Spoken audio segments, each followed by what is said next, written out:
Bueno, chicos, si no me conocen, mi nombre es Gisa Pavone. Soy actualmente integrante del equipo para Panamá, o sea, que representa a Panamá en World Schools Debaters Championship. Y me pidieron que les diera este taller sobre cómo debatir movimientos migratorios. Este es un tema que me gusta mucho, pero sí me gustaría hacer como unas cuantas aclaraciones antes de empezar. Lo primero es que obviamente yo soy una chiquilla de esta escuela, estoy en mi último año, entonces las cosas que yo sé no son como eh, no es porque esté estudiando relaciones internacionales o porque o sea, porque me haya relacionado directamente académicamente con el tema, pero sí es un tema que me ha gustado mucho y lo he investigado bastante para debate, así que creo que por lo menos tengo una base. Y lo segundo es que se van a dar cuenta que la mayoría de los ejemplos que voy a usar en la caracterización son sobre el sistema migratorio de Estados Unidos. Y esto se debe, primero, porque es el sistema que más he estudiado, pero segundo, porque también es uno de los más importantes, ya que Estados Unidos es el país que más recibe migrantes al año. Pero también vamos a hablar de ejemplos de Europa, solo que para que estén conscientes que así va a ser la caracterización. Igual creo que pueden aplicarla en debates que no sean directamente sobre estos países. Sin más, entonces vamos a empezar. Esas son las cosas que vamos a ver en el taller. Vamos a hablar primero sobre conceptos relevantes, después sobre la historia del sistema migratorio americano específicamente. Vamos a hacer una comparativa entre la amnistía versus la expansión en políticas migratorias como maneras de responder a problemáticas de migración. Después vamos a hablar de los tipos de inmigrantes ilegales y también vamos a hablar de por qué ese término de inmigrantes ilegales tiende a ser un poco ofensivo. Vamos a hablar de las causas de la migración y por último ya sí vamos a hablar de argumentos y errores comunes al argumentar en migración. Como se van a dar cuenta, el taller está dividido principalmente, si lo resumimos, en la primera parte de caracterizaciones o cosas que tenemos que tener en consideración y la segunda parte ya de tajo en argumentos. Así que vale. Ajá. Ay, esto no pasa. Ah, ya, espérense. Sí, listo. Vale, ¿por qué es importante que debatamos migración? Y cuándo debatimos inmigración específicamente, ¿no? Creo que hay como tres clases de debates, pudiese haber más, pero creo que estos son los principales que vamos a encontrar. Primero, cuando hablamos de quitar o imponer barreras para el flujo de personas, o sea, para que los migrantes entren, dígase como imponer medidas más fuertes para obtener visas o relajar esta clase de medidas. Segundo, cuando hablamos de otorgar amnistía a inmigrantes ilegales o mejormente llamados inmigrantes irregulares, y si esta es una medida suficiente para batallar el problema de la migración. Y por último, cuando hablamos de darle a inmigrantes derechos iguales a los de un ciudadano. Por ejemplo, si tenemos mociones en las que se nos pide, si esta casa considera que se le debería dar poder o sea, como derecho de voto en elecciones a inmigrantes que hayan vivido en un lugar por mucho tiempo, por ejemplo. Vale, comenzamos con algunos conceptos relevantes para entenderlos claramente. Primero tenemos la idea de la libre circulación de personas o el free migration, que puse free migration porque no sabía si lo estaba traduciendo bien. Eh, y esto, o sea, no es más que como esta idea de que la migración no debería tener barreras, de modo que las personas deberían poder tener la voluntad de movilizarse a donde ellos quieran, cuando ellos quieran. Cuando hablamos de libre circulación, hablamos también de eliminar o por lo menos reducir significativamente los requisitos migratorios como las visas para ciertos países. Después tenemos la relación entre libre circulación y libre mercado. Aunque estos conceptos puedan confundirse, no son lo mismo, pero tienen una relación amplia, ¿no?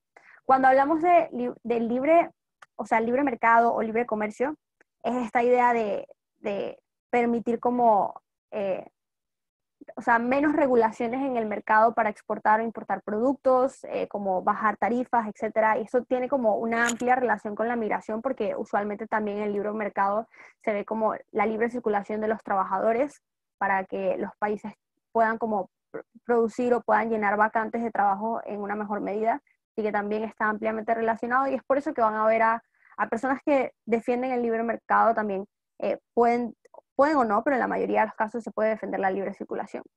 Y por último, cuando hablamos de amnistía a inmigrantes ilegales, tipo, ¿a qué nos referimos? No sé si hay personas aquí que estudian derecho, pero la amnistía es como este proceso de otorgar un perdón a una persona por tal vez un crimen que haya cometido. En el caso de los inmigrantes ilegales, pueden ser dos crímenes. O sea, el primero que es que puede ser haber entrado ilegalmente, o sea, haber entrado sin la documentación o sin los procedimientos adecuados a un país, o el segundo crimen, por así decirlo, que es quedarte más tiempo del establecido en tu visa. Y vamos a ver también cómo estos procesos de amnistía se han dado a lo largo del tiempo. Vale, vale.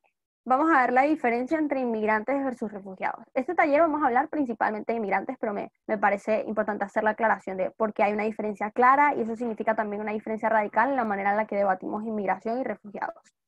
La primera característica que diferencia a un inmigrante de un refugiado es la situación de vulnerabilidad. Como verán, el inmigrante se puede cuestionar su situación de vulnerabilidad. ¿Y a qué me refiero con esto? Me refiero a que hay una diferencia grande en, por ejemplo, yo que soy una inmigrante venezolana, yo que tal vez fui privilegiada y vine al territorio de Panamá con los, o sea, tipo con la suficiente cantidad de dinero para llegar y alquilar un apartamento o para venir por un avión. Yo no tengo como historial de persecución política, por así decirlo. Entonces yo no estoy en una situación de extra vulnerabilidad, que sí, por ejemplo, Venezuela o cualquier otro país tienen ciertas situaciones que pueden obviamente afectar el bienestar de una persona. Igual yo no entro en la categoría de vulnerabilidad extrema que obtiene un refugiado porque gozo de ciertos privilegios, ¿no? Pero la situación de los refugiados es muy diferente. Son situaciones de extra vulnerabilidad, personas que escapan de persecución política, de guerras, de que su vida en verdad estaría en riesgo si no dejaran su país. Usualmente llegan a fronteras de países en situaciones muy precarias, llegan usualmente sin documentación porque tuvieron que dejar sus casas muy rápido, llegan sin beneficios económicos, o sea, no tienen dinero, llegan como usualmente tienen que pasar por fronteras que suelen ser muy peligrosas o caminos en los que ponen su vida en riesgo, y es por eso que se les considera una situación de extra vulnerabilidad. La segunda característica, entonces, es que exactamente por esa razón, las garantías fundamentales que los estados tienen la obligación de darle a los inmigrantes y a los refugiados es muy diferente. ¿Por qué? Porque los inmigrantes no tienen derechos o facultades especiales en un país, por lo menos no bajo acuerdos internacionales. No se supone o no esperamos que los países les den privilegios específicos a los inmigrantes. Pero con los refugiados, exactamente por su situación de extra vulnerabilidad, los países firmantes, que son la mayoría de la Convención sobre el Estatuto de Refugiados de la ACNUR, reconocen o se comprometen hasta cierto punto en brindar como todo lo que necesiten estos refugiados. Y es por eso que hay países que cuando no quieren recibir refugiados hacen cosas debajo de la mesa, ¿no? Porque en teoría están violando principios de la comunidad internacional. Por ejemplo, un poco lo que hace Grecia cuando devuelve refugiados de Lesbos es violar esta convención, porque se supone que no deberían tener la facultad de decir sobre eso, porque los refugiados son personas que ya no tienen nación, por así decirlo. Han perdido la protección de derechos de su patria, por eso tienen que obtenerlos de otro lado. Y es por eso que existen como estos tratados o estas convenciones que los protegen. Luego vamos a ver cómo a veces los países juegan con estas definiciones para hacer un poco lo que les da la gana, ¿no? Pero por último, que es importante, en los inmigrantes, los países tienen soberanía sobre sus leyes migratorias. Es decir, los países tienen toda su potestad de decidir, por ejemplo, qué legislaciones imponen a las personas para que ingresen o no a un país. Por ejemplo, en Reino Unido últimamente se han como explotado, por así decirlo, o se han hecho mucho más fuertes las leyes migratorias en términos de que te piden ya como venir con cierta cantidad de dinero, hablar el idioma inglés, creo que nivel B2 si no me equivoco, y eso no es accesible para la mayoría, ¿no? Pero el Reino Unido tiene toda la capacidad o toda la jurisdicción para tomar esas medidas. Lo que no puede hacer, que es con el tema de los refugiados, es que no puede negarse a recibirlos. O sea, una vez que un refugiado entra a un país, se supone que ya debería comenzar a gozar con los derechos que según las convenciones internacionales necesitan seguir los países. Yo en términos tipo, como en lo acordado en la comunidad internacional, un país no debería poder devolver a un refugiado. Está obligado a recibirlo, y eso es una situación extremadamente diferente a la de el migrante. Si tienen alguna pregunta, me pueden ir haciéndolas, las pueden escribir por el chat o me pueden, o sea, yo voy a hacer pausas para que me interrumpan si quieren. La idea es que sea también súper interactivo, ¿vale? Listo, entonces seguimos. Vamos con la historia. Cuando hablo de historia, vamos a hablar primero del sistema migratorio y de las amnistías a inmigrantes ilegales, y para ver más o menos cómo van evolucionando para que ustedes puedan caracterizar sus argumentos. Recordemos que esto está dirigido en el ámbito americano, ¿no? Muy estadounidense. El sistema migratorio de los Estados Unidos, cuando comenzó o sus inicios en el siglo XX, era bastante abierto, pero específicamente a ciudadanos de Europa Occidental, lo cual no es una diferencia radical acá, ¿no? Por lo menos al status quo. Pero luego en 1924 se pasa una ley de inmigración que también es conocida como el Asian Exclusion Act, o como, no sé, la Acta de Exclusión Asiática, en la cual se excluía o se les negaba la entrada específicamente a ciudadanos provenientes de países asiáticos como China, Japón, etc. Esto ocurre porque en Estados Unidos en estos tiempos había como una xenofobia muy grande hacia estas culturas. No pasaba tanto con los europeos porque los europeos eran personas que hasta cierto punto compartían valores estadounidenses, ¿no? Eran cristianos, eran blancos, venían con más capital que tal vez las personas asiáticas. Y creo que es interesante esto porque ahí vas viendo cómo el sistema migratorio también tiene mucha influencia como el racismo o la discriminación que existía en la época. Estas medidas se relajan mucho después, cuando viene la reforma de 1965, o la ley de reforma de inmigración de 1965, al punto que ya no era tan estrictamente discriminatoria, seguían habiendo como ciertas restricciones para países asiáticos, también para países latinoamericanos, seguía habiendo beneficios para Europa, pero por lo menos ya no habría discriminación tan directa hacia, como hacia la población asiática del momento.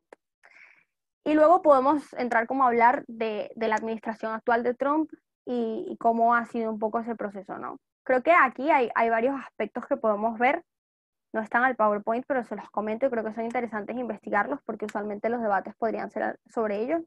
Hay varias medidas que Trump ha tomado o ha como forzado para hacer la migración a Estados Unidos más difícil. La primera han sido todos sus intentos de abolir el programa DACA. DACA no es más que este programa que tiene Estados Unidos para ayudar a niños que vinieron o fueron a los Estados Unidos cuando estaban muy pequeños, tienen como ya cierta inclusión en la cultura porque han estado allí desde los 2, 3, tal vez 6, 7, 8 años. Y este era como un carnet especial que se le daba a estos niños para que pudiesen recibir. La Casa Blanca con Trump en el poder ha hecho todo lo posible para eliminarlo. Y por más que de hecho en junio de este año la Corte Suprema le negó como la facultad de eliminarlo por ahora, no la elimina por completo.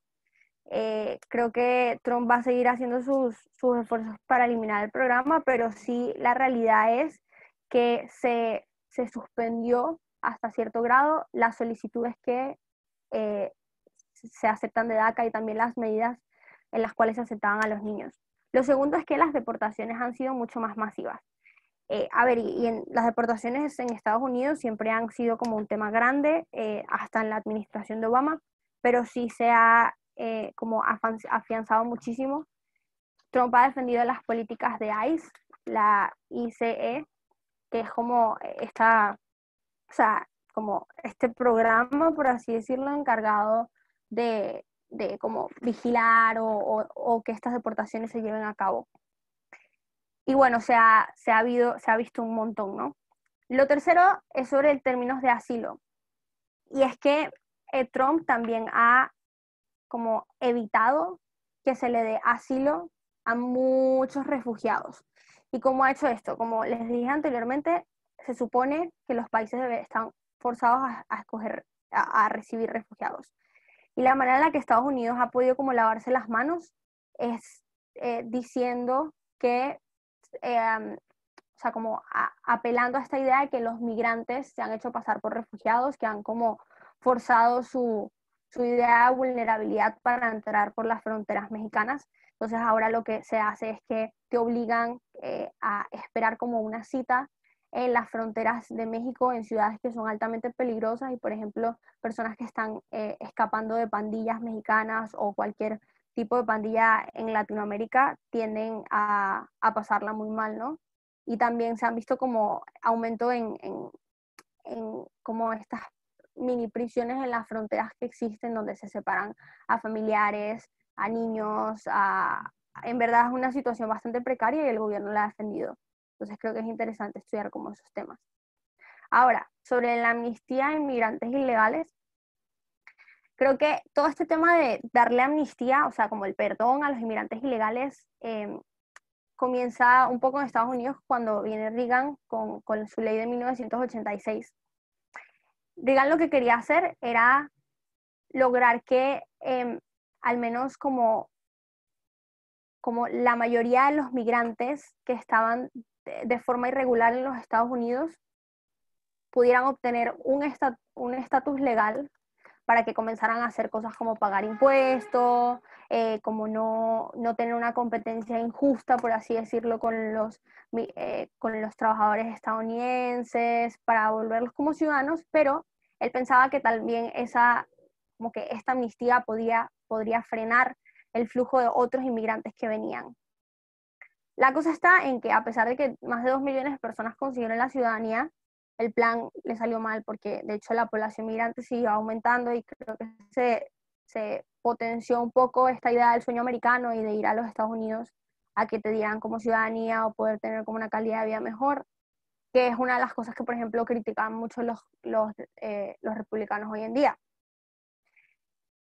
El otro, o sea, el otro intento, porque este sí fue un intento fallido, no se terminó de dar la amnistía, fue en la Ley Integral de Reforma Migratoria 2006. Aquí lo que pasó es que en el Congreso se propuso una amnistía, pero era una amnistía paga y era como en condiciones muy injustas, ¿no? O sea, era como tú estando en Estados Unidos podías comenzar tu procedimiento, pero tenías que pagar unos $1,000, tenías que esperar unos 6 años y no había garantía de que te dieran o no el perdón, por así decirlo, de que te dieran la residencia o la ciudadanía. Obviamente esta ley fue muy criticada por los demócratas en el Congreso y al final no se llegó a nada y desde entonces no se ha hablado otra vez de la amnistía en Estados Unidos, por lo menos no significativamente como para aprobarla. Vale, entonces seguimos. Hablemos entonces sobre la amnistía y las políticas migratorias y cuál es su diferencia, ¿no? Para que ustedes puedan argumentarlas en los debates. Ya sabemos qué es la amnistía y ya sabemos más o menos qué son las políticas migratorias en términos de exigir como cierta clase de visado o tener cierta clase de requisitos para que puedas entrar. Los beneficios de la amnistía o los argumentos que se pueden decir a favor de la amnistía puede ser primero de que reduce como toda esta idea de las deportaciones forzadas, ¿no? Podemos hablar de que hay muchas personas que han llegado a Estados Unidos o cualquier país del mundo en estatus de irregularidad y que constantemente sufren como el acoso o el maltrato por los sistemas como ICE que los deportan. Creo que la amnistía viene como una solución a eso. Lo segundo es que hay una capacidad más grande de integrar a estos migrantes que ya están en el país, ¿no? O sea, como ya estas personas que lograron entrar, no importa si haya sido de manera ilegal, no importa si haya sido legalmente, pero después se quedaron, como que ya es más sencillo darles una vida óptima a ellos que hasta cierto punto han trabajado por el país, que han estado aquí una cantidad de tiempo para familiarizarse con la cultura, etcétera, etcétera. ¿Cuáles son los problemas con la amnistía? Primero, como esta idea que se trajo con la reforma de Reagan del sueño americano, de que trae a más inmigrantes ilegales porque creen que van a obtener el perdón o creen que simplemente van a ser como recibidos a toda costa, ¿no? El segundo problema que puede traer es que empeora como toda esta cuestión de discriminación y problemas en el empleo, por lo menos estas narrativas que existen en la sociedad de que los migrantes no vienen a hacer las cosas bien, como que no siguen los procedimientos adecuados. Y creo que esto sí puede llegar a más xenofobia y pudiese haber argumentos interesantes sobre eso que vamos a hablar después. Ahora, sobre políticas migratorias. Hay beneficios claros en las políticas. Primero, hay como un mayor control en el tránsito de las personas. O sea, sabemos quién está entrando, sabemos cómo, qué esperar de esta persona, podemos exigirles cosas que nosotros esperamos de un ciudadano y el país tiene como más soberanía en ese sentido. Lo segundo es que el beneficio de las políticas migratorias es que hay más impuestos acumulados. O sea, a diferencia de la amnistía, que hay personas que pasan años en países sin pagar, por ejemplo, impuestos porque están en un estatus irregular. Cuando tú como que aforzas las políticas migratorias y haces más difícil la migración regular, como que aseguras que estos ciudadanos que están viniendo al país están pagando impuestos desde el principio. Ahora, sobre prejuicios, creo que el primero, y es muy claro, que es un poco lo que les hablaba con Reino Unido, que se vuelve un sistema muy elitista, ¿no? Se vuelve un sistema solo para personas pudientes que tienen como la cantidad de dinero para venir a invertir o la seguridad de ya tener un trabajo garantizado cuando usualmente es muy difícil conseguir uno si no estás en ese país. Y bueno, en general creo que ya van como entendiendo que tal vez las personas que más necesitan migrar, cuando hay políticas migratorias, se les hace mucho más difícil. Y lo segundo es que se mantiene el trabajo informal de inmigrantes ilegales. Y es como esta idea de es tan difícil venir como por el camino correcto o con políticas migratorias como que me sirvan porque suelen ser muy difíciles de acatar. Sigue viniendo como este problema sin resolución de personas entrando y manteniendo un mercado informal en el cual no pagan impuestos, ganan menos dinero que los nacionales o que otros grupos minoritarios y le causan daño al país y todas estas narrativas que ya conocemos un poco, ¿no? Vale. Ahora, tipos de inmigrantes ilegales. Aquí hay como 3 tipos de inmigrantes ilegales o irregulares, de los cuales vamos a hablar. Primero, esos inmigrantes que entran de una vez ilegalmente. Y en ese sentido, pues vemos como esas personas que violan la ley para cruzar la frontera, que se esconden o que usan como estos tránsitos ilegales para pasar por fronteras hacia Estados Unidos y hacia otros países, o personas que logran mentir en su documentación o logran obtener documentación falsa para entrar a un país. Lo segundo es esas personas que se quedan como más tiempo del que necesitan en su visa. Y de hecho, los datos, por lo menos los de Estados Unidos, señalan que este es el 46% de los inmigrantes ilegales o irregulares. Y creo que esto es interesante por algo que vamos a hablar después, que es esta idea de la mayoría de las personas que entran, o por lo menos una gran cantidad de ellas, sí tiene las facultades para obtener una visa en primera instancia y qué significa eso sobre su situación de vulnerabilidad, ¿no? Lo tercero, que bueno, lo dije un poco en lo de la entrada ilegal, pero vamos a tocar como un punto separado, que es el fraude de visa. Esto es súper difícil de hacer, ¿no? Como conseguir una visa falsa, pero sí hay casos y aunque son pocos, existen. Vale. Las causas de la inmigración. Voy a tomar agüita primero. No sé si hay preguntas hasta ahora sobre la amnistía. Súper. Ajá. Vale, causas de la inmigración. Hay distintas clases de causas. La primera podrían ser las causas económicas. Sobre las causas económicas, aquí tienen como esta condición de pobreza en ciertos países, pero aquí puse como ojo hasta qué punto, porque acuérdense de la caracterización que les dije antes de inmigrantes versus personas con capas, o sea, como facultad de refugiados. Pero sí es verdad que a pesar de que no haya como una necesidad tan fuerte como la de un refugiado, sí pueden ser personas que vienen de países que tienen como devaluación en su moneda o les cuesta mucho alcanzar una calidad de vida digna porque sus salarios son muy bajos o no hay buenos servicios, etc. Lo segundo es en términos de migración laboral. Y esto pasa cuando hay como diferentes exigencias laborales en distintos países y vienen personas de otros lugares para rellenar como esas vacantes. Por ejemplo, pasa mucho que hay ingenieros en Latinoamérica que terminan yendo a países más desarrollados por ofertas laborales que les convienen. Pasó mucho tiempo en Latinoamérica que la medicina en Cuba era como la top del continente y cuando se podía se traía médicos cubanos o se les daba la oportunidad de entrar como legalmente por los servicios que daban. Y eso sigue pasando, sobre todo cuando hablamos de países desarrollados necesitando como mano de obra, pero tampoco, no necesariamente es siempre como tan elitista, ¿no? A veces son cosas como llegas a hacer trabajos que tal vez las personas nacionales no quieren hacer. Es como esta idea de pues llegar a trabajos más informales como camareros, niñeras, etc. Lo segundo es esta idea de la liberación del mercado, y esto va un poco con lo que les dije, los conceptos relevantes. Hay ciertos sectores de la economía que se han expandido.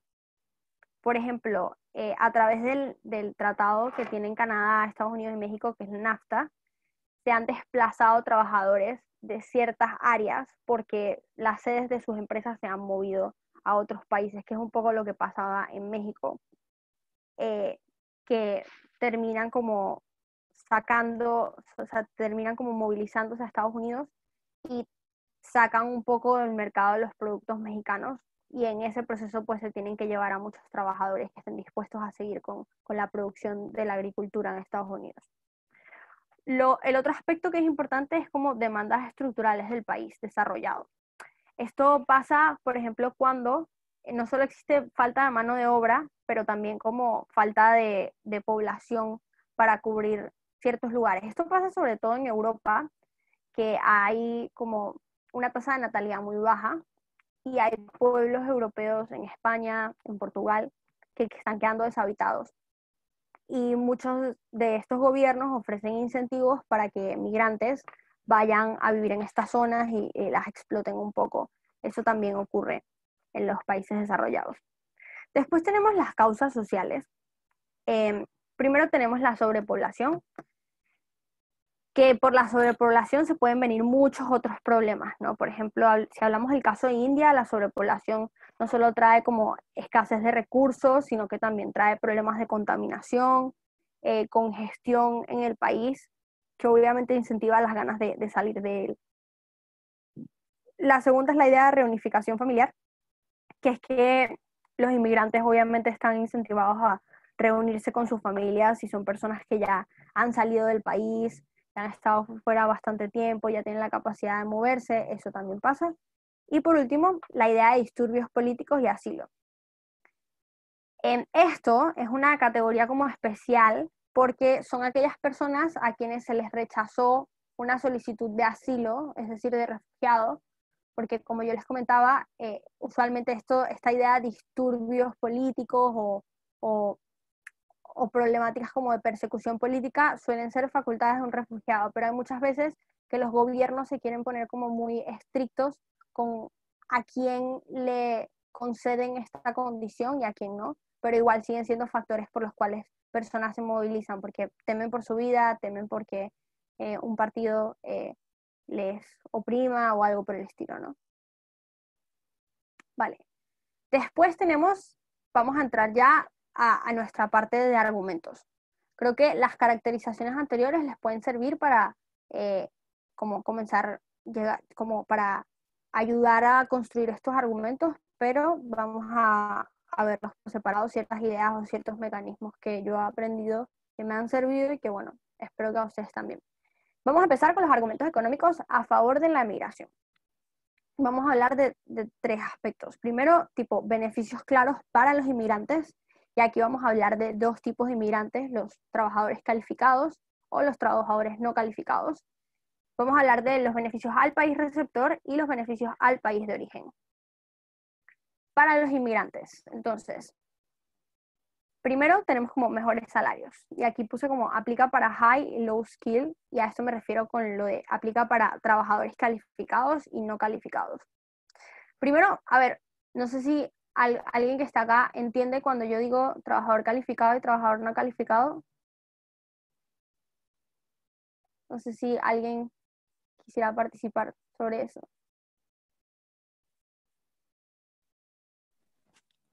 O sea, cuando te refieres a calificado, te refieres a con título o con experiencia ya en el ámbito, ¿no? Correcto, correcto, súper, exacto. Cuando hablo de calificado me refiero a alguien, a un médico, un ingeniero, una persona que ya viene con un estudio universitario. Y cuando hablo de no calificado, es estas personas que, bueno, terminan tal vez la escuela, pero no tienen como la facultad para, o no tienen como, sí, bueno, la facultad para obtener mejores trabajos. ¿Por qué es importante que hablemos de los dos? Porque son dos clases de inmigrantes diferentes y eso, y cuando tocas los dos en un mismo argumento, hace que tu caso se vea mucho más holístico, ¿no? Y eso es como la relevancia de entender eso. Vale, entonces hablemos por qué los salarios primero son más altos. Primero creo que hay argumentos que pueden explicar cómo las monedas son mucho más fuertes. Términos de, no es lo mismo el pago a un trabajo en Estados Unidos que, que al mismo trabajo en un país como Colombia, ¿no? Porque muchas veces lo que hacen los países subdesarrollados, de donde es la mayoría de las personas inmigrantes, es que les importa evaluar su moneda para llamar la atención de inversores o compañías extranjeras para que pongan sus sedes ahí. Y eso termina afectando el salario de los trabajadores, ¿no? Entonces, es importante porque eso significa que las personas podrían hacer el mismo trabajo que hacían en su país, pero ganando tal vez el doble o tal vez el triple de lo que ganaban. Lo segundo es esta idea de más competencia. Y con más competencia me refiero a como son campos o como son industrias en las cuales hay muchas, como hay mercados que chocan o hay mercados que se encuentran en estos países desarrollados. Usualmente hay como, o sea, me atrevo a decir que hay menos monopolización de ciertos sectores. Entonces es mucho más fácil que por competencia del mercado las empresas quieran subir sus sueldos a ciertos trabajadores para garantizar que trabajen para ellos y no para otras personas. Creo que esto obviamente puede ser refutado, pero sí creo que es un argumento válido desde pro o desde a favor. La tercera idea es la de mejores sindicatos, que es explicar cómo los países desarrollados tienen mejores sistemas donde los sindicatos tienden a ser como más efectivos para pelear por los derechos laborales, y eso no necesariamente es aplicable para los países subdesarrollados, donde las estructuras son más débiles. Y ven como todos estos argumentos al final explican tipo por qué es bueno para ellos permitirles llegar de una manera legal, por lo menos. Lo segundo es en términos de cómo mejoras los sistemas de welfare. Cuando hablo de welfare, pues me refiero a sistemas públicos que son necesarios para las personas, por ejemplo, salud y educación. Y es esto como caracterizar muy bien porque actualmente los países receptores, que suelen ser países desarrollados, tienen mejores sistemas de salud, tienen mejor acceso a educación por cuestiones estructurales, porque hay menos corrupción, porque hay más capital para invertir en ellos, etcétera. Y por ejemplo, aquí hay un caso que en Europa suele ser no solo de mejor calidad, sino que mucho más económicos y accesibles para la mayoría de la población. Aquí no se ve tipo el tip, pero decía como, vale también framearlo al revés, tipo, cómo se trata a los inmigrantes cuando son ilegales o cuando no pueden acceder a este estatus legal, que es explicarlo del otro lado en vez de decir como, bueno, es que ganan mejor explicar cómo cuando no tienen ese estatus legal ganan peor o sufren más en sus países o cuando llegan a estos nuevos países en un estatus ilegal no pueden gozar de estos privilegios, etcétera, etcétera. Que yo en verdad recomiendo hacer las dos para que el argumento sea lo más comparativo posible. Listo. Vale, esta es sobre mejores oportunidades laborales, pero esta solo aplica para los high skill workers, es decir, para los trabajadores calificados. Primero, en términos de que obtienes mejores oportunidades laborales, por como dos análisis. El primero es que los países desarrollados obtienen más demanda de ciertos trabajos. O sea, los países desarrollados tienen campos o estructuras más desarrolladas en ciencia, en tecnología, en medicina, en ingeniería, etcétera, nombre usted cuántos, y es mucho más propenso que obtengas un trabajo en estos sectores en tu país o un país subdesarrollado que no invierte tanto en estas áreas o que no hay muchas de estas áreas disponibles. Lo segundo es que, siendo comparativo, pues los países en desarrollo tienden a tener menos demanda de ciertos trabajos. ¿Y por qué es esto? Tipo, primero, las zonas son menos desarrolladas, tipo, es mucho menos probable que una compañía quiera poner como su sede en estos lugares cuando no hay infraestructuras que les sirvan para transportar, para eh, explotar ciertas cosas, etc. Y lo segundo es que suelen ser países más pobres, entonces no hay como esta capacidad para invertir tanto en estos sectores, o por lo menos no por parte del Estado en la mayoría de los casos. Vale, ahora para el país que los recibe. Tipo, si habláramos de recibir inmigrantes en Europa, ¿cómo esto beneficiaría a Europa, por ejemplo? Varias ideas. Primero, creo que reciben más dinero. Y esto aplica especialmente para las personas que vienen, o sea, que son trabajadores calificados. No solo porque pagan más impuestos, sino como, o sea, tienen más salarios más altos que también pagan impuestos, pero también consumen dentro del país. Y esto también aplica para los trabajadores no calificados.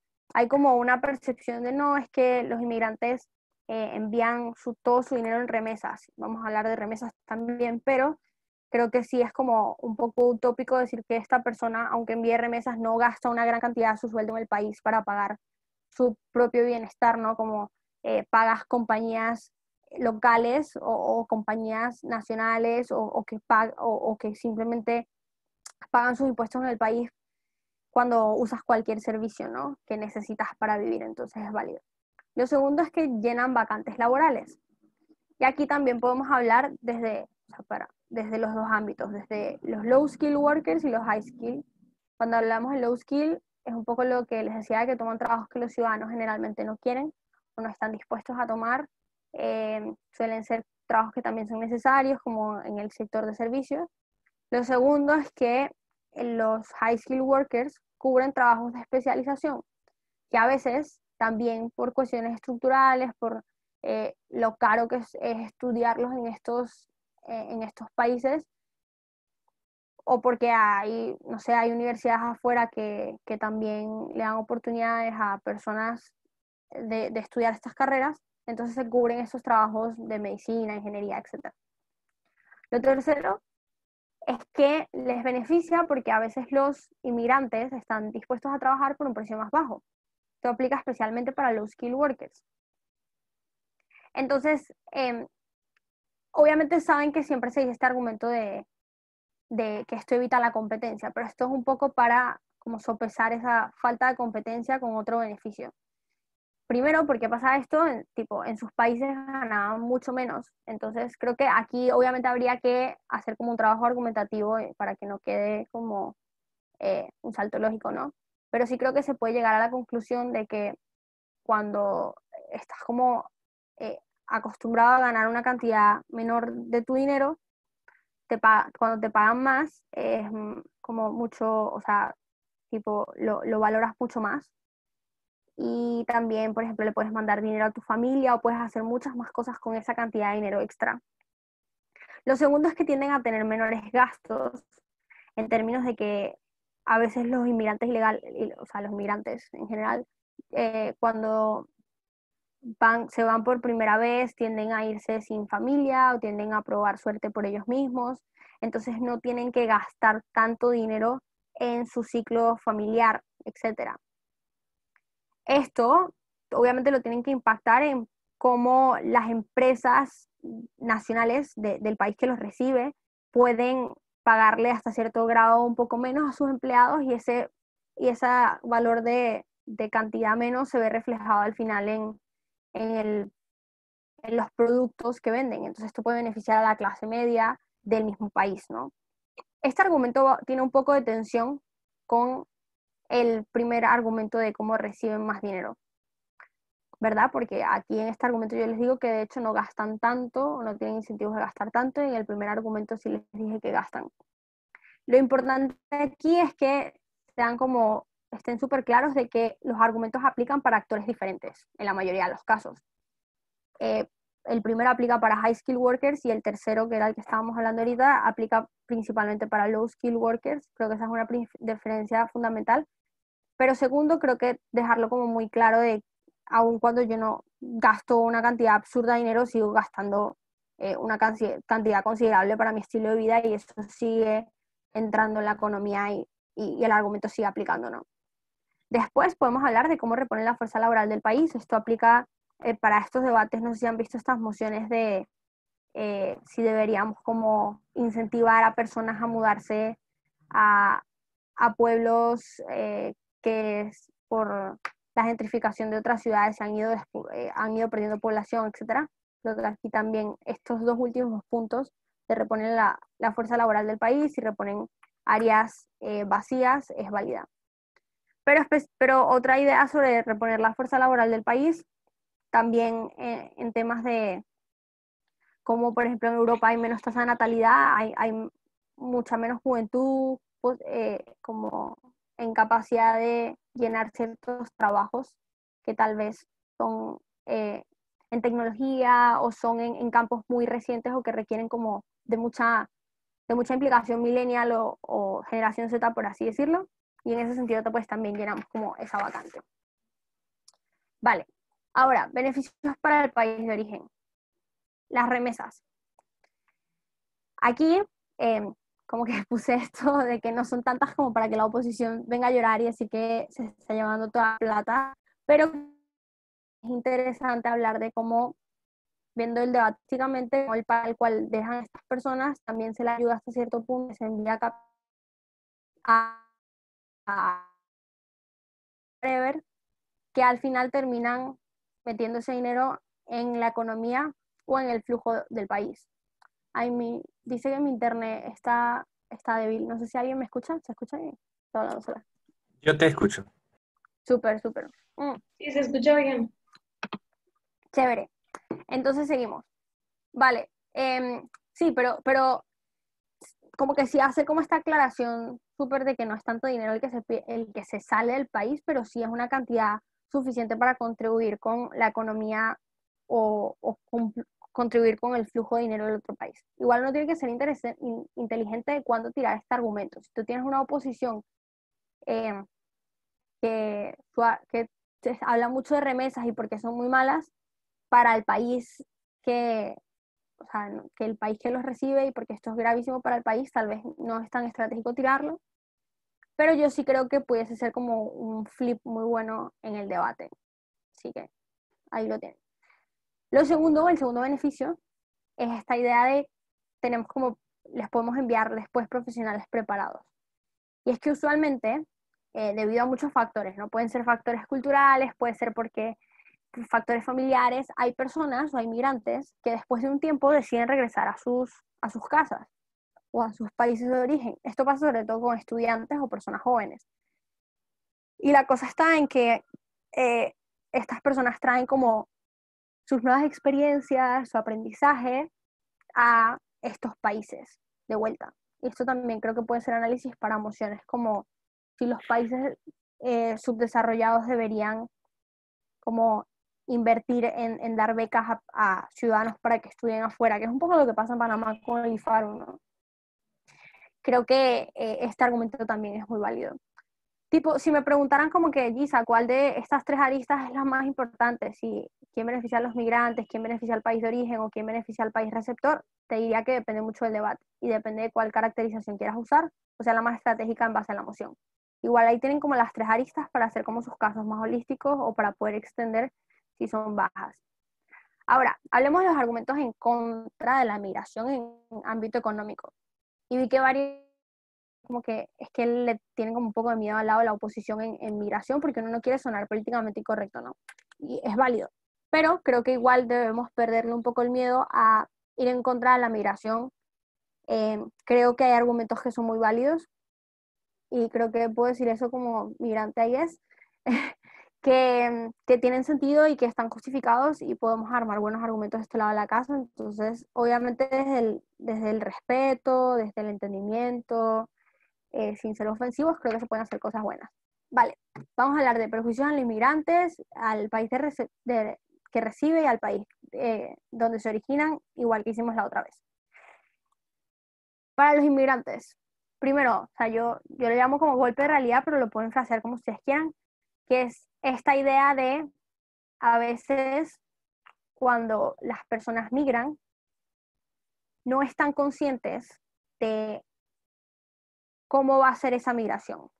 Y es como esta idea de estar engañado por el sueño americano. Las personas esperan llegar a Estados Unidos o esperan llegar a países desarrollados a tener como una cierta cantidad de vida o cierta cantidad de dinero, tener como cierto bienestar en la calidad de vida, pero la realidad es que a veces la competencia, los factores estructurales, los idiomas, cosas que usualmente no te dicen por esta idea del sueño americano, hace que las personas se vayan desinformadas de cómo va a ser su realidad, independientemente de si se aligeran las políticas de migración.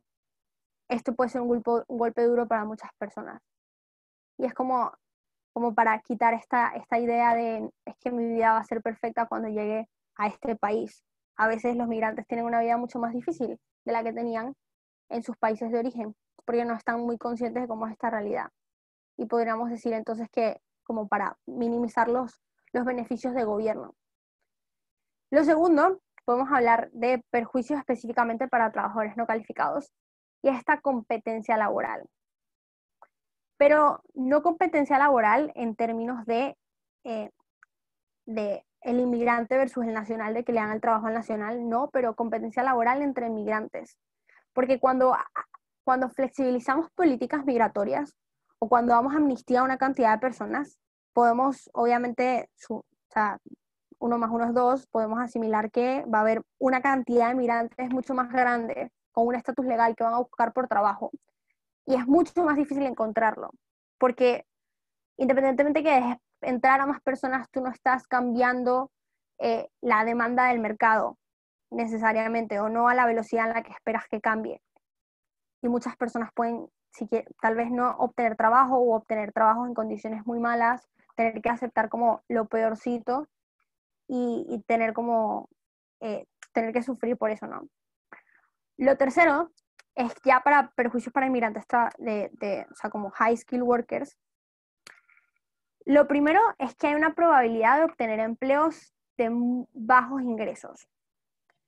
A veces porque pasa mucho que hay migrantes que tienen títulos universitarios, pero que por haber estudiado en otro país o por no ser nacionales, por el tema de carreras protegidas, tienen que renunciar a su trabajo o renunciar por ejemplo, si eras médico, a ejercer la medicina, si eras ingeniero, a ejercer la ingeniería, para ejercer trabajos como de low skill workers, de personas no calificadas. Eso significa que no solo vas a ganar muy poco dinero, sino que es un trabajo al cual tú no estabas preparado para hacer hasta cierto punto. Y de hecho, o sea, me podrías decir como que, Gisa, pero es que solo eso aplica en lugares donde las carreras son protegidas. No necesariamente. Hay veces que tal vez la carrera no es protegida en términos de que podrías ejercerla legalmente, pero no te contratan porque vienes con un título universitario de un país en vías de desarrollo. Y eso te pone una desventaja muy grande con alguien que tal vez estudió en el país o en una universidad de un país desarrollado que tenga, no sé, esté mejor en un ranking y las empresas les llamen más la atención. Así que también sigues estando como una desventaja muy grande y es como retar esta caracterización de que uno llega con un título al extranjero y le dan trabajo y todo mejor, ¿no? Para el país receptor. Aquí también vale como hablar de ciertas cosas que sí son un poco obvias, pero ir más a fondo con ellas. Como primero, la idea de negar de entrada, o sea, a ver, ¿cómo lo explico? Tienen que negar de entrada esta idea de proposición de que los migrantes van a trabajar por menos salario. ¿Saben? Todo este argumento que hablamos antes de cómo posiblemente estas personas están dispuestas a trabajar por un sueldo mucho más bajo y eso podría tener impactos en los precios de los productos. Este argumento niega esa premisa porque cuando se da como un estatus legal, ya esa necesidad de trabajar por una cantidad menor de dinero puede ser mentira, ¿no?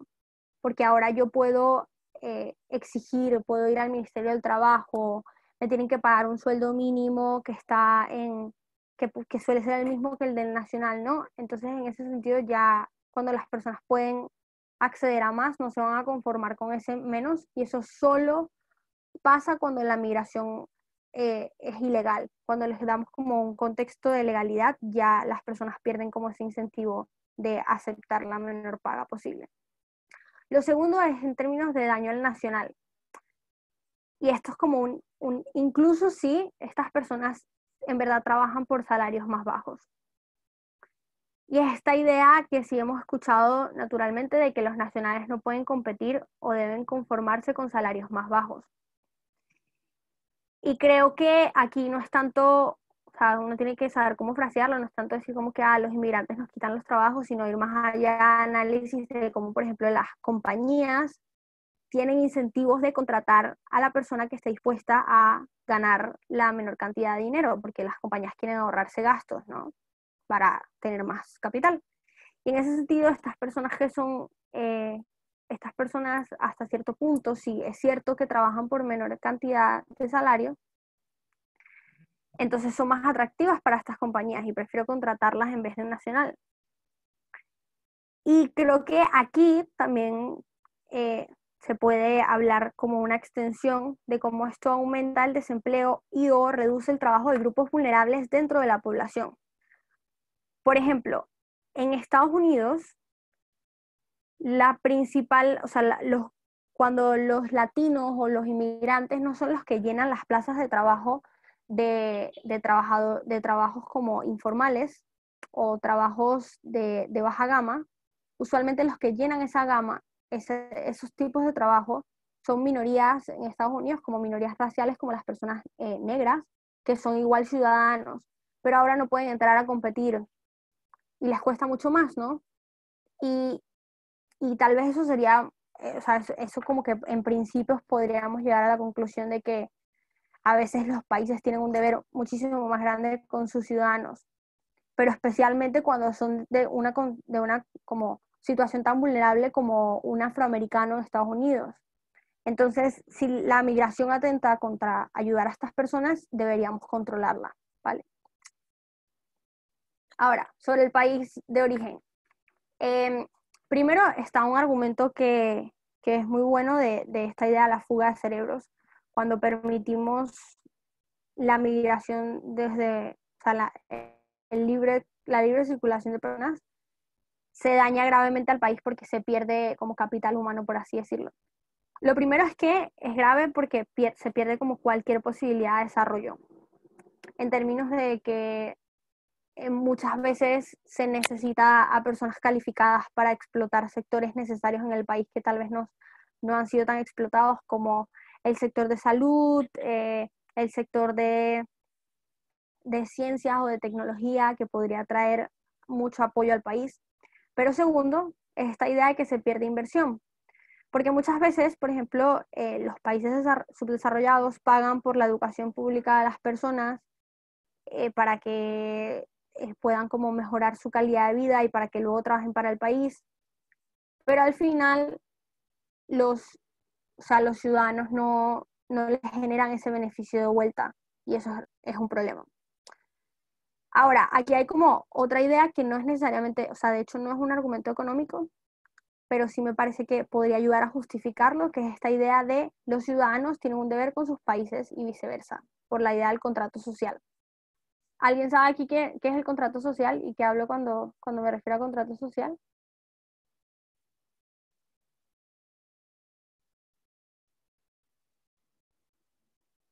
Sin pena que no muerdo, es para saber si estamos en la misma onda.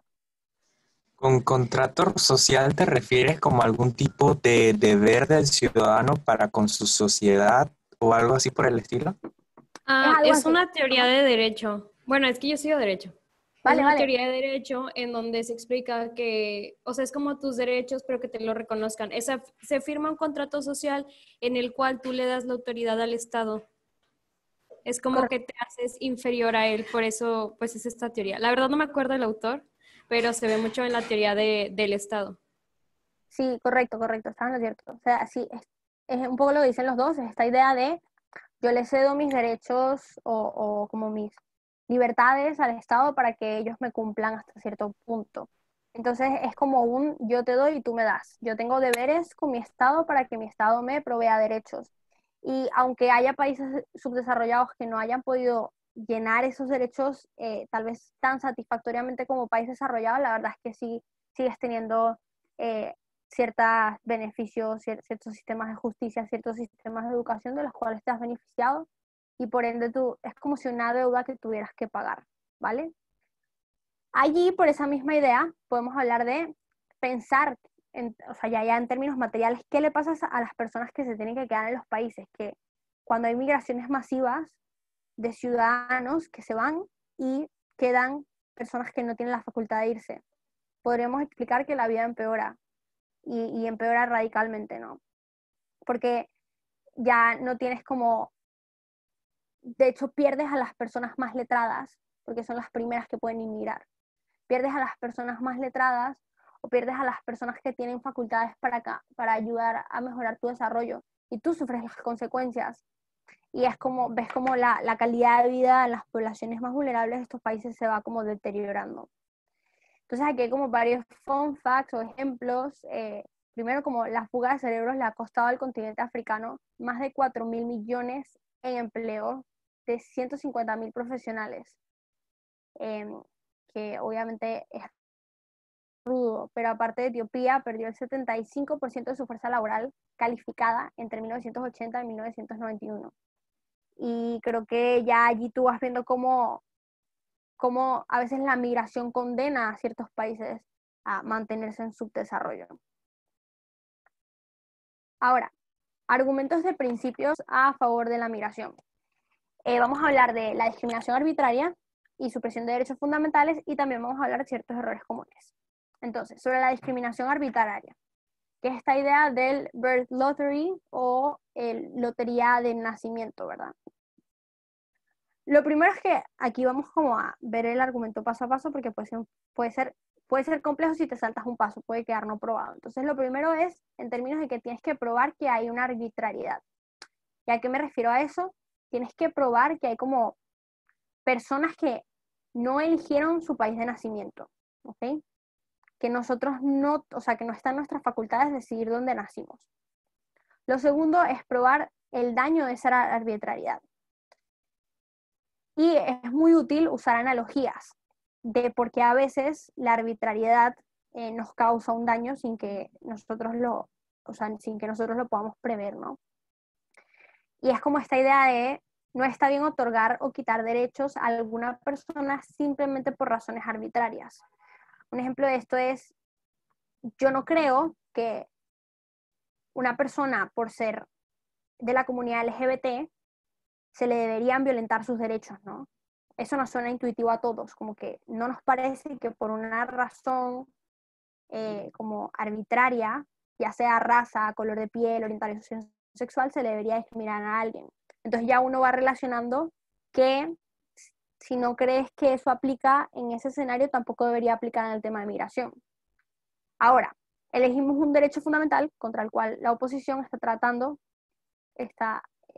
dice tratando, pero debería decir como atentando por discriminación arbitraria. Entonces, por ejemplo, por discriminación arbitraria a los migrantes, si no les permitimos la libre circulación, les estamos, violentando ese derecho, que es un derecho fundamental, ¿no? El de la libertad de circulación. Pero entonces el tercer paso entra a explicar por qué ese derecho que pierdes es tan importante. Y usualmente la lógica que yo uso en este caso de discriminación arbitraria y de libertad de circulación es que esa libertad de circulación es fundamental porque te permite obtener otra cantidad de derechos que también son fundamentales. como el derecho a la educación, a la alimentación, a la seguridad, a vivir como una vida plena, sin amenazas, etcétera. Esas cosas se te ven coartadas si tú no obtienes la libertad de movimiento porque estás forzado a quedarte en un país donde tienes estructuras que te impiden surgir o que te impiden tener una buena vida. Aquí es importante que prevengan alternativas, por ejemplo, que te digan como, es que los países pueden hacer otras cosas, la proposición podría decir eso, podría hacer otras cosas como invertir en países subdesarrollados o mandar ayuda humanitaria. Pero es que fíjate que no es lo mismo, porque el derecho fundamental de la libertad de circulación no depende como de cuestiones tan estructurales, porque la inversión y la ayuda humanitaria puede no llegarle a todo el mundo, puede beneficiar más a ciertas personas que a otras, y en ese sentido nos hace que se cumpla en la totalidad de sus casos la libertad de circulación. Pero como seres humanos tenemos como el derecho a esta libertad, y en ese sentido pues deberíamos poder movilizarnos hasta donde queramos, ¿no?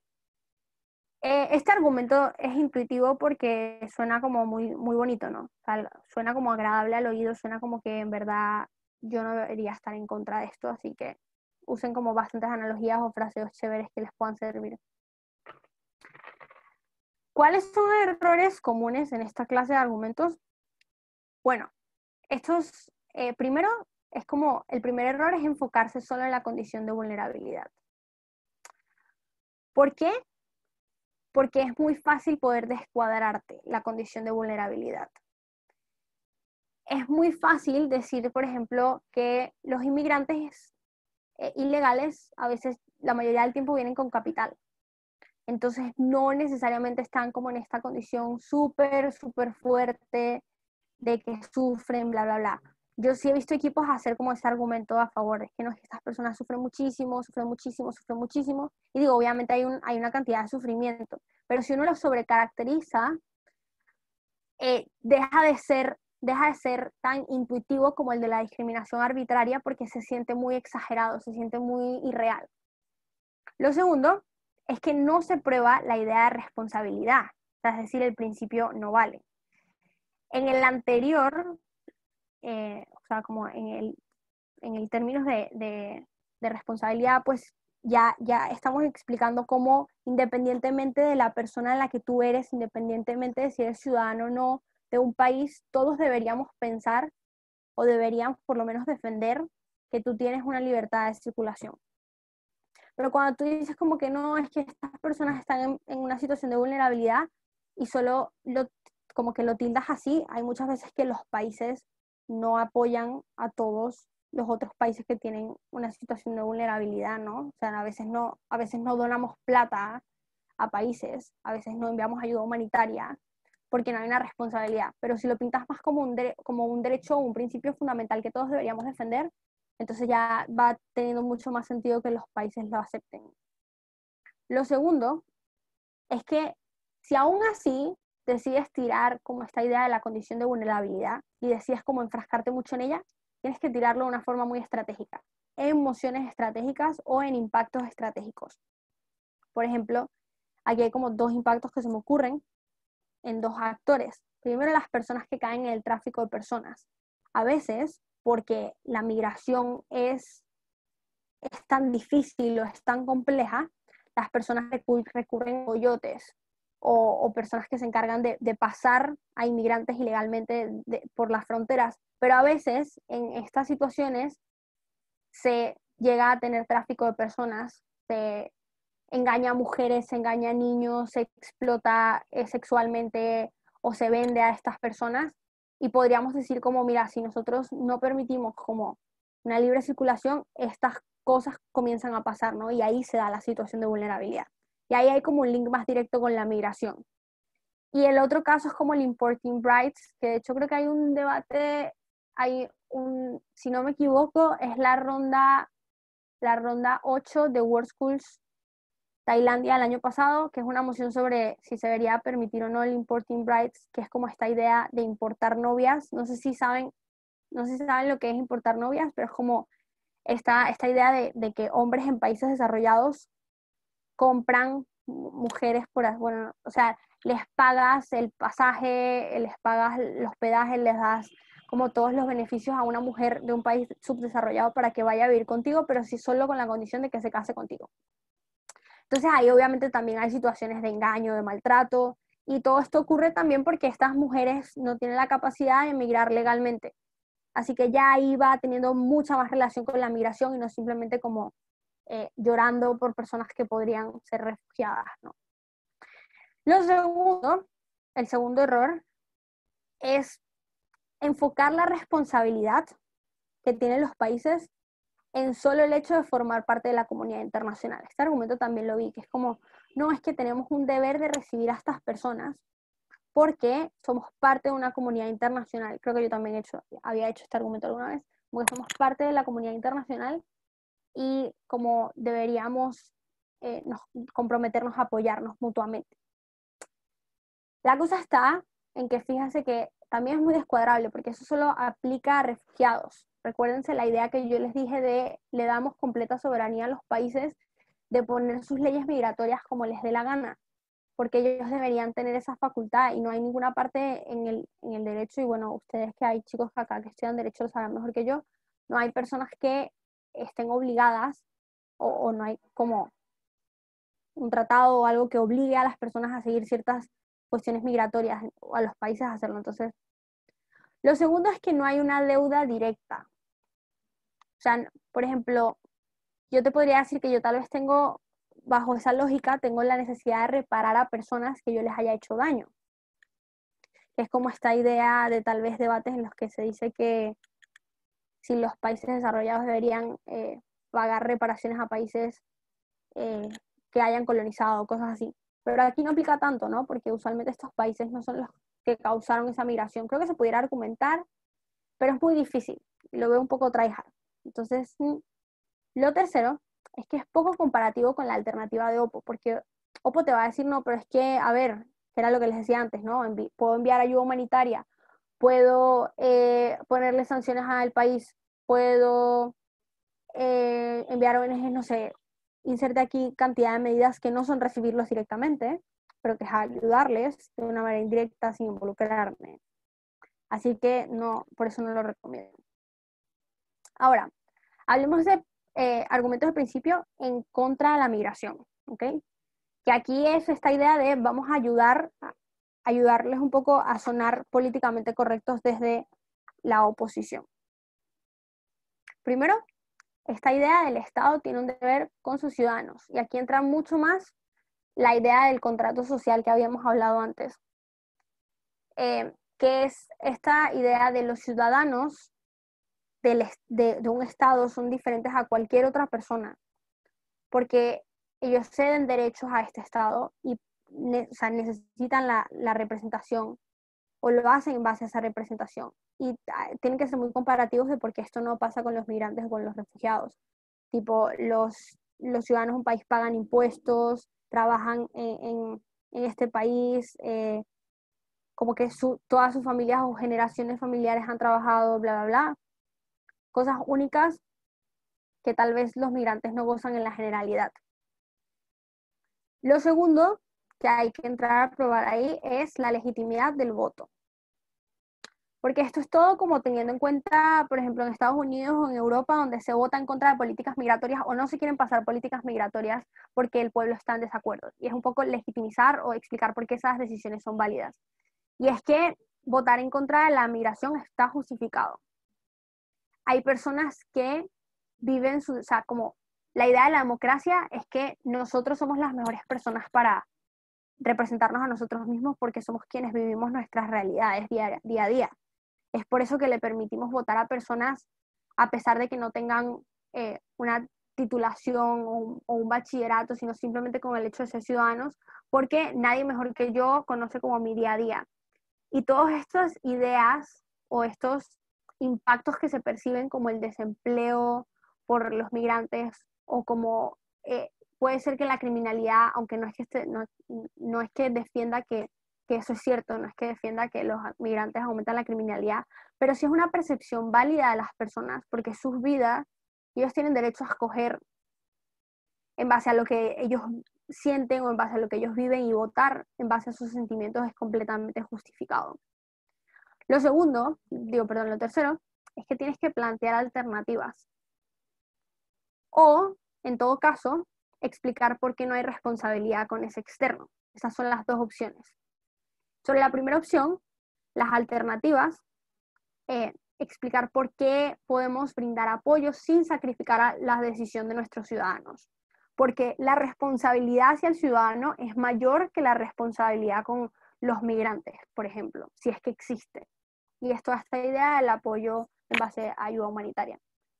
La siguiente alternativa es esta idea de no hay responsabilidad en absoluto. O sea, nosotros no hemos cometido un daño o ya hemos pagado ese daño. O sea, como país, a pesar de que somos un país en desarrollo, o a pesar de que, no sé, somos Reino Unido y explotamos India cuando estaban bajo nuestro poder, ya esa deuda se pagó, ya se hicieron las reparaciones convenientes, o nunca hubo un daño en una primera instancia y no somos culpables de un sistema corrupto.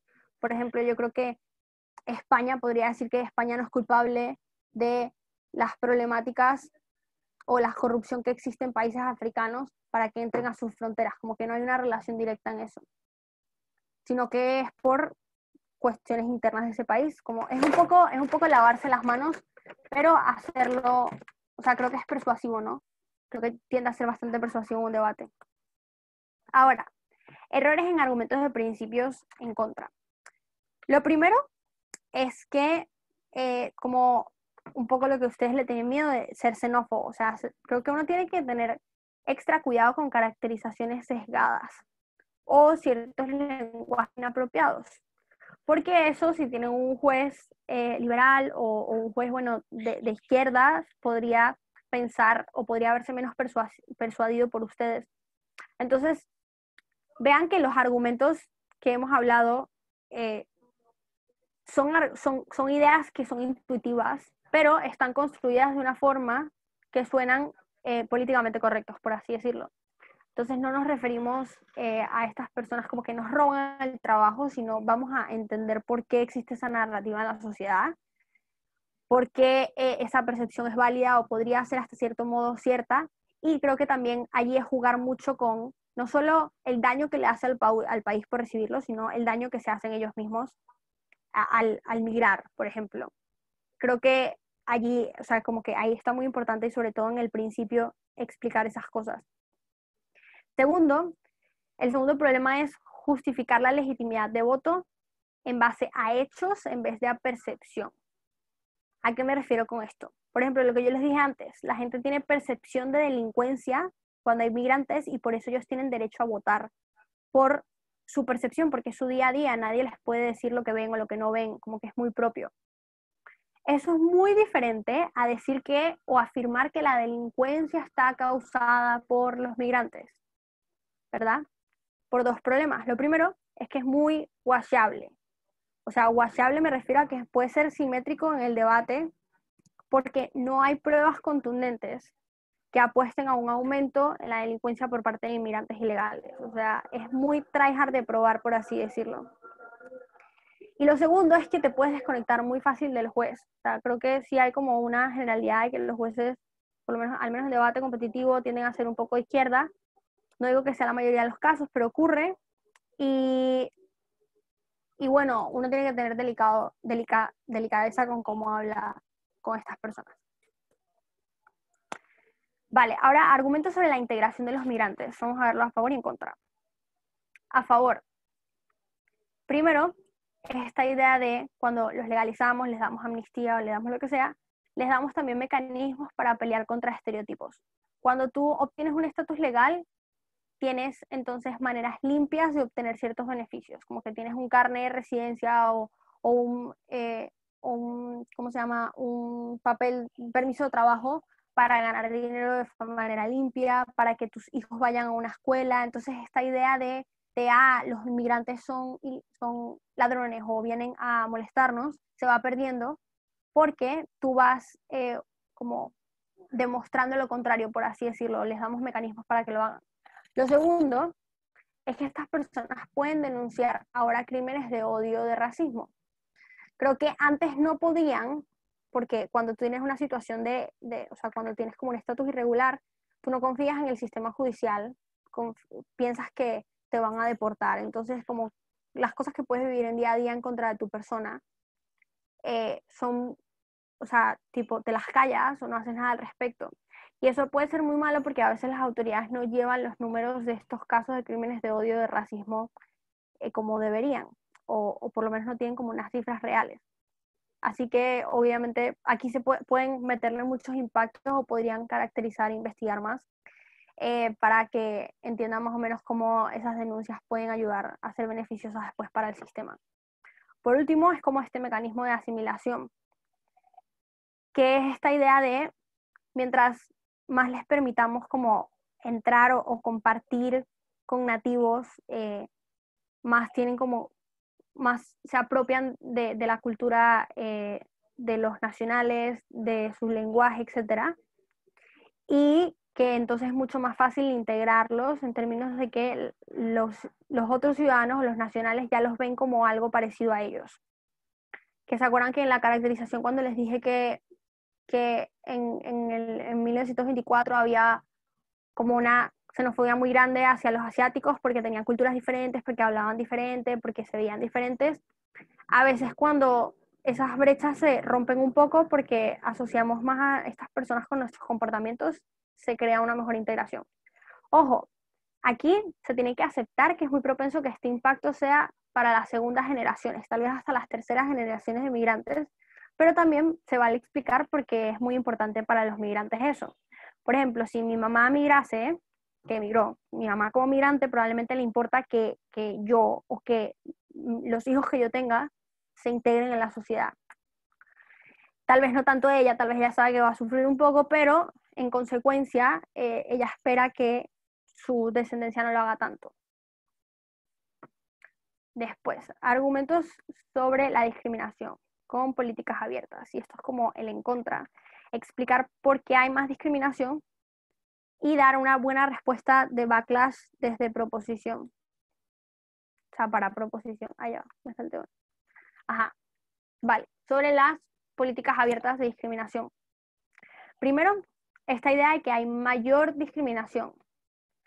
Y este análisis choca directamente con la asimilación. La idea por la cual el argumento de la asimilación funciona es porque yo estoy acostumbrada a ver a esta persona día a día o me familiarizo con ella o la entiendo. La cosa está en que cuando tú visibilizas más a estos migrantes puede pasar una de dos cosas. La caracterización que dice Prop de que los trates como humanos porque los ves como si fuesen parecidos a ti, o la segunda caracterización, que es la que va a defender Oppo, es que de hecho tú no tienes incentivos a relacionarte con ellos.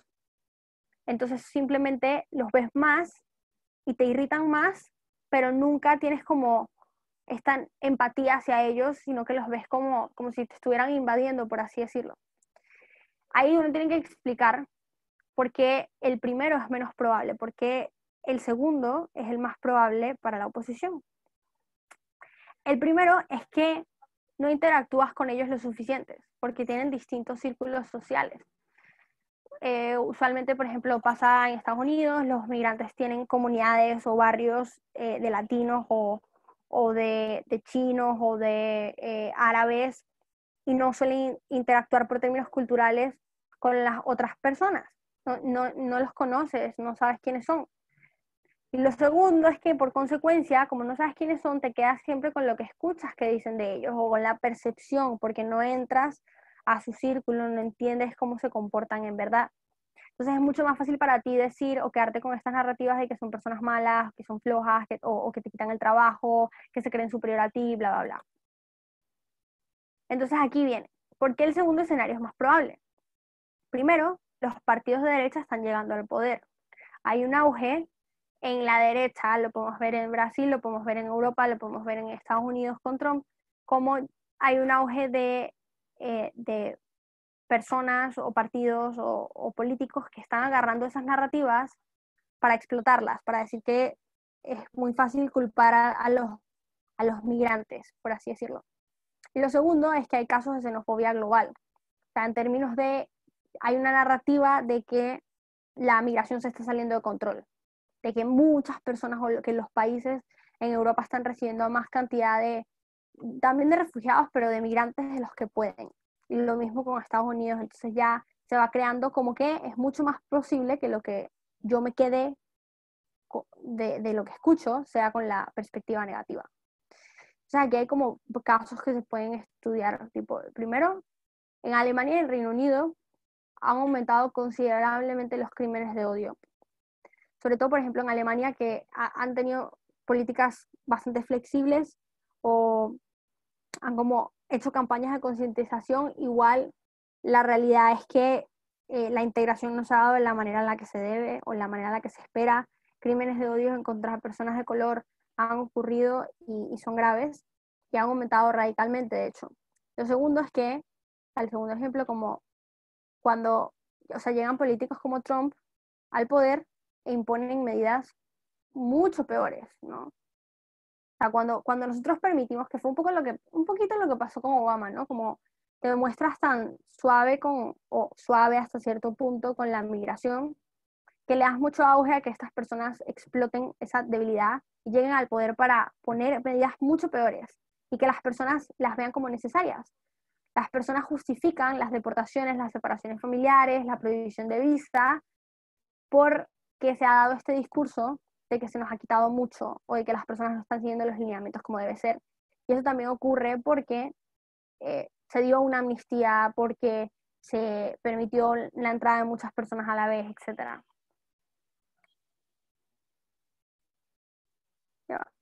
Ajá, respuesta al backlash. ¿Alguien sabe lo que es backlash? Cuando hablo de backlash, ¿se entiende lo que estoy diciendo? No, No sé si ¿no? lo siento. No, está cool, está cool. Backlash es esta idea, o sea, es un término en inglés para decir como la respuesta negativa que expresan las personas sobre una medida. Por ejemplo, o sea, un ejemplo de la vida real, cada vez que o sea, el Ministerio de Salud o el presidente en pandemia salen a decir a imponer alguna medida, las personas reaccionan negativamente por redes sociales porque dicen que esa medida no sirve, que no fue estudiada, tal, van y protestan a la calle. Eso es un ejemplo de un backlash, ¿ok?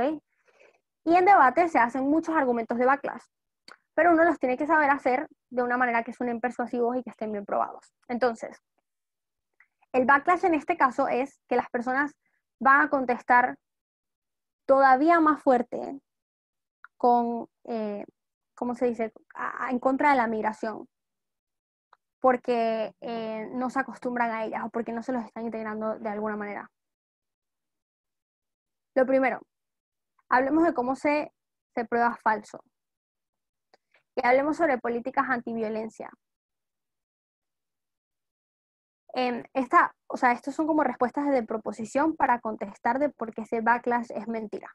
Entonces, las políticas antiviolencia es primero, hay países en los que se han normalizado la percepción de este backlash como negativa. Por ejemplo, hasta cierto grado en Alemania, se podría decir, Dinamarca o Nueva Zelanda, se han hecho políticas antiviolencias que hacen ver a estas personas que atentan contra las libertades de minorías por ser migrantes, se les ha puesto, por ejemplo, en el social media, en las redes sociales como personas malas. Y en ese sentido ya se va como desincentivando a las personas de creer que esta respuesta a backlash está justificada. Lo segundo, esto choca directamente con la asimilación. Esto es desafiar la caracterización de la falta de interacción. ¿Se acuerdan que hace un momento les expliqué por qué era muy probable que por la falta de interacción yo nunca tuviera que convivir con estas personas y nunca las voy a entender? Creo que se puede retar eso, se puede retar diciendo como que, o sea, si yo les doy un estatus legal, estas son personas que puede ser que se mantengan en sus comunidades, pero que igual tú vas a tener que trabajar tú vas a tener que verlas en sitios de trabajo, cumpliendo horarios día a día, tus hijos van a tener que estudiar con sus hijos y se van a hacer amigos en la escuela, tú probablemente vas a tener que, no sé, van a trabajar para ti en algún punto, tú para ellos, y vas a tener, juro que comunicarte, y vas entonces a empatizar con sus realidades. Así que ven cómo, o sea, esto es como un claro ejemplo de cómo son dos caracterizaciones que uno responde y va como devolviendo la respuesta y así sucesivamente hasta que hay una que queda como mejor probada. Lo segundo es esta idea de mitigarlo. Cuando hablo de mitigar, el argumento es que no lo pruebas falso, pero por lo menos suena menos impactante, ¿sí? Por ejemplo, la idea anterior que dijimos en oposición de cómo los políticos llegan al poder, como, o sea, más políticos como Trump llegan al poder y hacen como locuras con esos sistemas migratorios, podríamos decir que, a ver, eso puede ser verdad, pero estos políticos existirán y llegarán de cualquier manera. La cosa está en que por el tiempo en que no lleguen, los inmigrantes ilegales van a seguir entrando. O sea, las personas siguen buscando por las caracterizaciones que hablamos, siguen buscando salir de sus países y entrar a nuevos. Ellos siguen teniendo incentivos de venir, así que por lo menos podemos garantizar que en un plazo de tiempo puedan obtener una green card o un visado. Que después venga Trump y quite DACA, puede ser, pero por lo menos estas personas, las personas que obtuvieron legalidad o que ya estaban avaladas por DACA en su momento, no se han podido, como que no se han podido deportar, por así decirlo. Entonces, sí es muy al corto plazo, pero tal vez puede tener repercusiones para ciertas personas en el largo plazo, y es como decir, esto es mejor que nada para estas personas, ¿sí? ¿Se entiende esa parte? Sí. Vale, súper. Después viene el even if, que es el incluso sí. Incluso si es verdad que vienen estos políticos y en verdad les destruyen la vida a las personas, hay un backlash súper fuerte, la gente no los quiere, bla, bla, bla. Incluso si hay más migrantes a largo plazo y estos migrantes afectan ese sistema electoral. Por ejemplo, dos ejemplos aquí. El primero, este año, en el 2020, son las elecciones de Estados Unidos para la presidencia. Y es la primera vez en la historia de Estados Unidos que los latinos van a ser la mayoría con mayor poder de voto. Ya los latinos se han vuelto una comunidad en Estados Unidos tan poderosas como para poder girar completo unas elecciones, tal vez no, pero por lo menos son significativas.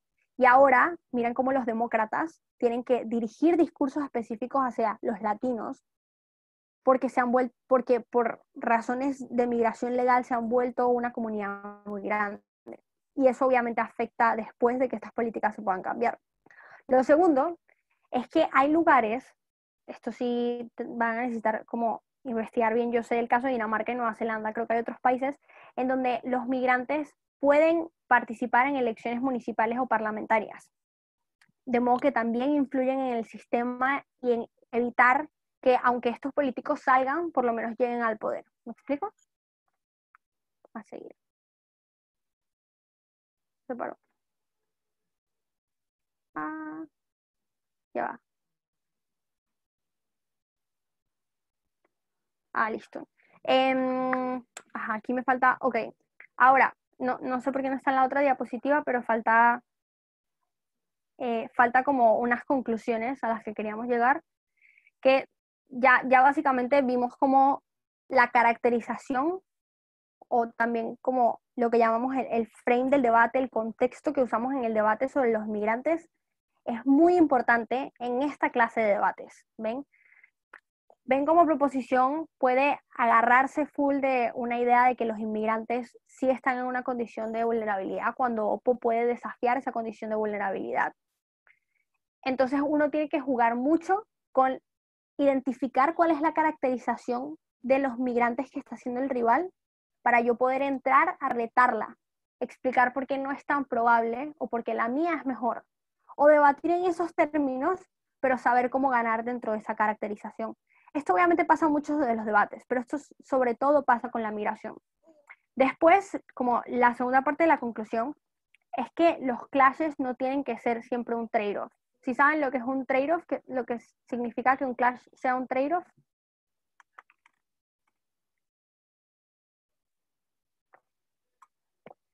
No hay respuestas incorrectas, ¿no? Como...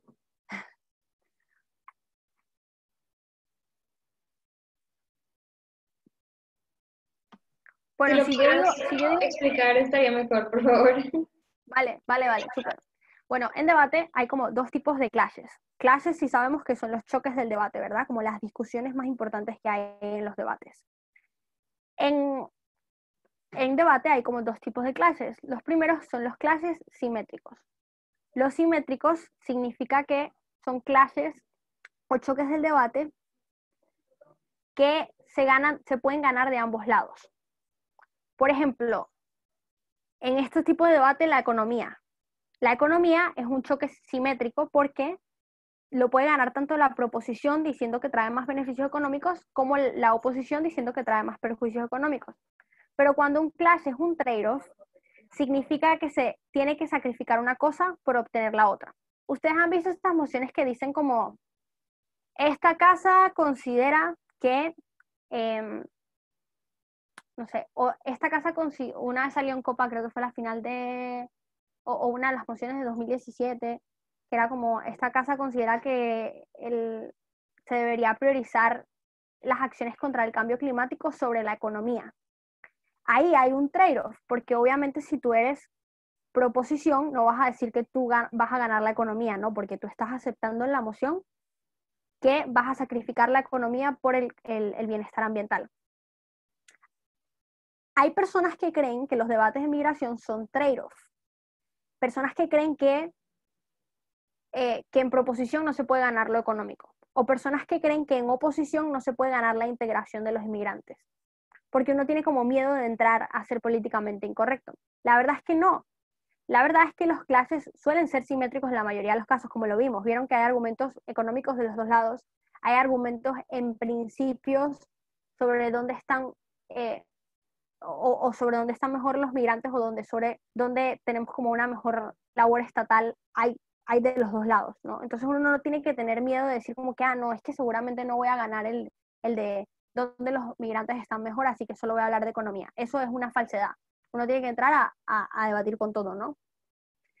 Lo tercero es que aún si vas a aceptar, aún si te quieres meter en la idea de que el choque del debate es un trade-off, uno tiene que dar respuestas suficientemente analizadas para explicar por qué la cosa que tú tienes o la cosa que el otro lado no tiene es más importante. Por ejemplo, si yo acepto que el otro lado tiene el principio, pero yo tengo la economía, tengo que entrar full a explicar por qué la economía es tan importante al debate.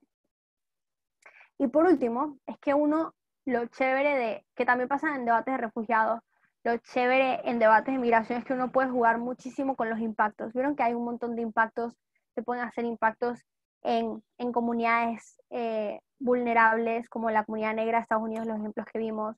Podemos hacer impactos en high skill workers, o sea, en trabajadores calificados, en no calificados. Podemos hablar de muchos actores, podemos explicar su situación de vulnerabilidad, bla, bla, bla. Entonces creo que esta clase de debates por eso son muy ricos, o por lo menos son como súper divertidos para ver y para adjudicar. Y bueno, nada, chicos, no sé si tienen alguna otra duda para que quede aquí grabada, y si no, pues esto ha sido todo. Espero que hayan disfrutado. ¿Si hay alguna duda? Hola, ¿cuáles son las mociones o los temas de mociones más típicos que se debaten cuando se habla de migración y todo esto? Vale, sí, era un poco lo que les decía al principio, o sea, cuando hablamos de cosas como mociones que implican literalmente aceptar la libre circulación o bajar requisitos migratorios a ciertas personas. Por ejemplo, esta casa considera que Estados Unidos debería flexibilizar sus políticas migratorias. Algo por el estilo, que inflija directamente quitar o remover o aumentar requisitos para que las personas migren. O esta persona o esta casa considera que las medidas de Reino Unido no sé, o esta casa lamenta el sistema migratorio que se ha adoptado en Reino Unido en los últimos años, cosas así. Mociones que puedes ver, yo he visto como en debates, por ejemplo, creo que puedo familiarizarme más con World Schools porque son los debates que usualmente veo, pero también creo que en 2018 había una moción que era como, esta casa considera que se le debería dar derechos de voto, o sea, un poco lo que hablábamos antes, derechos de votos a los inmigrantes en como que hayan pasado una cierta cantidad de tiempo en este país o algo por el estilo.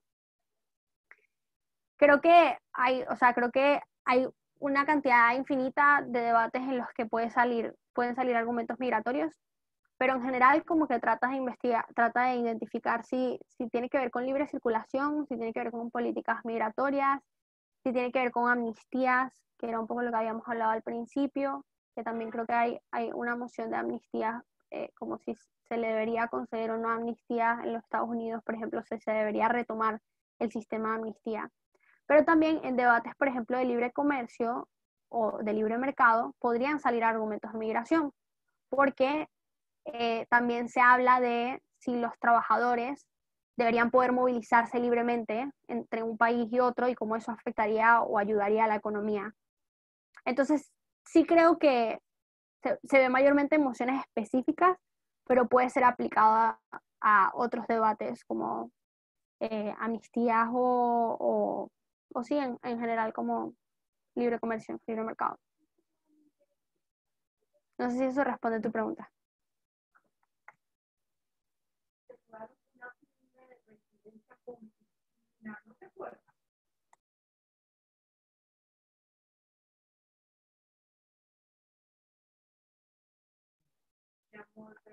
Hola, ¿te escuchan? No sé si Abdiel escuchaste la respuesta. ¿Aló? Sí, me parece bien, gracias. Súper, listo. Bueno, no sé si alguien más tiene otra pregunta.